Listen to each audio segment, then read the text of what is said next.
찬란했던 봄날의 막바지, 한 스튜디오의 공기가 마치 오래된 악보의 마지막 장처럼 떨리고 있었다.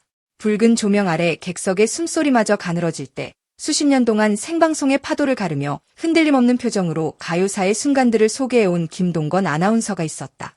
그는 늘 그렇듯 차분했고 정교했으며 한치의 동요도 허락하지 않는 노련함으로 현장을 지휘했다. 그러나 그날은 달랐다. 운명의 이름이 무대 중앙에 각인되듯 떠올랐다. 손비나. 젊은 트로트 가수 한 사람이 천천히 마이크 앞에 섰고 미세하게 떨리는 오른손은 깍지처럼 운명을 쥔 듯 가슴께를 스쳐 지나갔다. 객석의 시선은 파도처럼 몰려들었고 엔지니어의 손끝은 마지막 확인을 무심히 마쳤으며 카메라 붐은 초점을 단단히 고정했다. 그리고 정적. 마치 스튜디오가 스스로 심장을 멈춘 듯 숨을 참던 그 찰나 첫 소절이 터졌다. 순간 공기를 가르는 한 줄기 선율이 유리잔의 표면을 곧게 긋듯 뻗어나갔다.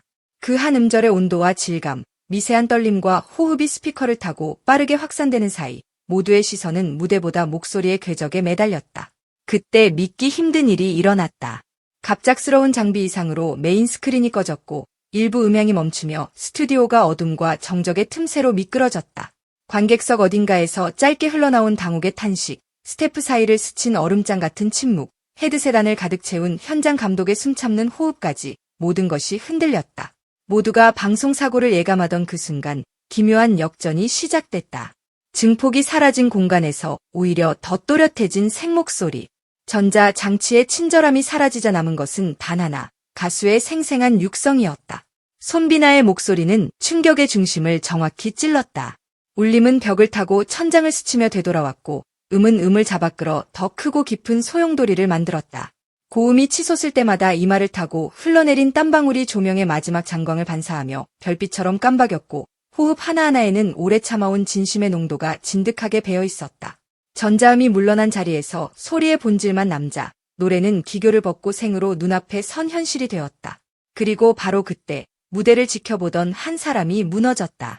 방송인으로 철벽이라 불리던 김동건 아나운서였다. 그가 숨을 들이켰다가 잠깐 멈추는 소리, 입술을 꾹 다물다 흔들리는 어깨선, 손바닥으로 얼굴을 가리는 익숙하지 않은 제스처가 순식간에 화면을 타고 퍼졌다. 생방송의 카메라가 잡아낸 것은 한 음악방송의 진행자가 아니라 한 인간이 한 소리에 무장 해제되는 순간이었다. 첫 소절을 듣고 흘린 눈물. 그 물방울이 광대뼈를 지나 턱선으로 떨어지기까지는 아마도 수십 년의 기억이 스쳐갔을 것이다. 그가 지켜본 전설의 무대들, 국민이 함께 부르던 합창의 밤들, 시대를 건너온 멜로디의 향기들과 오늘의 이 젊은 목소리가 한 점으로 포개지는 묵직한 충돌. 그 모든 것이 눈물 한 줄로 요약되었다. 현장은 잠시 얼어붙었다. 진행 대본이 줄 간격과 큐시트의 시간표는 의미를 잃었고 박수의 타이밍을 세던 조감독의 손목시계는 역할을 잊었다. 그런데 신기하게도 무대는 멈추지 않았다. 노래는 오히려 더 크게 자랐다. 스피커의 벽을 잃은 음이 관객의 흉곽을 직접 두드렸고 좌석의 등받이는 공명의 공명판처럼 진동했다. 10번째 고음이 하얀 번개처럼 번쩍일 때 객석의 누군가는 두 손을 모았고 누군가는 고개를 젖혔으며 누군가는 눈꺼풀 아래로 뜨거운 빛을 내려보냈다. 누군가 속삭였다. 이건 노래가 아니라 고백이라고. 마이크의 앞면과 뒷면, 케이블의 길이, 믹서의 수치 같은 장치 언어가 사라지자 남은 것은 그가 살아온 세월과 오늘의 심장박동뿐이었다. 방송이 끝난 뒤 스튜디오는 한동안 말이 없었다. 스태프들은 장비를 정리하는 손끝으로 서로의 마음을 더듬었고 관객석을 떠나는 발자국 소리조차 조심스러웠다. 그러나 침묵은 오래가지 않았다. 영상 클립은 번개처럼 잘려나가 업로드되었고 자정이 지나기 전에 댓글은 강물처럼 차올랐다. 실시간 검색어의 첫 줄에 나란히 올라탄 두 개의 이름. 손비나, 김동건. 온라인의 언어는 단순했다. 울었다. 전율했다. 믿기지 않는다. 진짜다. 누군가는 말했다. 조명이 꺼졌는데 마음이 켜졌다. 또 다른 누군가는 고백했다. 오늘 처음으로 트로트를 이해한 것 같다고. 젊은 층의 피드가 갑자기 같은 장면을 공유했고 익숙한 사용자들 사이에서도 새로운 감탄사가 이어졌다. 어쩌면 많은 사람들이 한동안 잊고 있던 사실을 그날 밤 되찾았는지도 모른다. 노래는 결국 목소리이자 사람이라는 사실을. 다음 날 아침 전문가들의 해석이 따라붙었다. 스튜디오의 음향이 멈췄는데 왜 더 크게 들렸는가? 이유는 간명했다. 목소리의 질감과 호흡의 길이, 모음이 여닫히는 순간의 압력과 공명이 공간 전체를 악기처럼 울렸기 때문이다. 오랜 무명 시절에 현장에서 겪어낸 수많은 조건과 변수, 마이크 상태가 나쁜 날에도 한 소절로 청중을 집중시키던 습관, 그리고 무대 공포를 이겨내며 축적된 체력과 집중력. 손비나의 한 소절은 그 모든 시간의 총합이었고, 그러니 전자장치가 개입하지 않아도 오히려 더 명료하게, 더 깊게 꽂힐 수밖에 없었다. 기술은 때로 음악을 돋보이게 하지만 음악이 기술을 넘어설 때 그 장면은 교과서가 된다. 그날 밤이 바로 그랬다. 무엇보다도 가슴을 친 것은 첫 소절에 담긴 마음의 방향이었다. 소리가 위로 솟구치기 전에 이미 바닥에서 단단히 몸을 움켜쥐고 있었다. 절망을 지나온 사람만이 아는 낮은 음의 체중, 희망을 본 사람만이 터뜨릴 수 있는 고음의 탄성. 한 소절은 해서가 아니라 살아서 만들어졌다. 슬픔과 기쁨, 두려움과 용기, 포기하고 싶었던 지난 계절들과 그래도 다시 무대에 선 오늘이 같은 수만에서 섞이고 발효되어 노래가 되었다. 그러니 눈물은 자연스러웠다. 그 눈물은 패배의 신호가 아니라 도착의 신호였다. 오랜 길을 걸어온 사람들이 서로를 알아보는 방식. 마침내 같은 문장에 도달했을 때 터져나오는 공명. 김동건 아나운서가 흘린 눈물은 바로 그 문장에 찍는 마침표였다. 이후의 일들은 다들 알다시피 빨랐다.